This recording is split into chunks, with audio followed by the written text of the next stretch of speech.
dia punya minyak brake ni jernih. Oke, dia tidak kotor. So sekarang ini benda ni saya sudah ajar si Bobau. Dia satu orang sepatutnya boleh sudah buang angin sendiri itu. Pom dia. Pom. Termenung lagi dia ni. Atau apa dia termenung ni.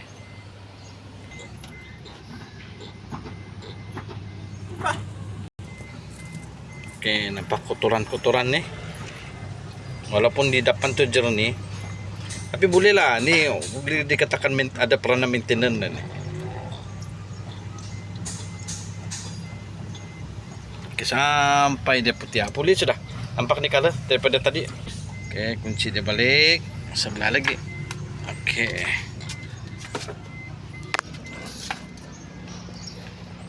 Senang sikit lah.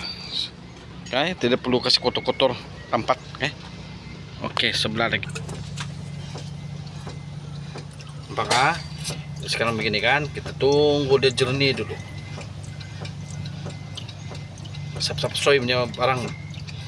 Tidak perlu kutu-kutu tempat. Nampak dia ada jernih sudah sedikit. Oke, boleh sudah deh. Oke, kita pergi belakang depan lagi. Oke, sap-sap soy punya barang. Jadi kalau kamu mau ni one way pub, ada tempat saya di komen sana. Kamu tengok ada tulis beli berah, kamu beli ini barang. Oke, untuk kebersihan, untuk satu orang bikin pun boleh begini. Alright, teman-teman.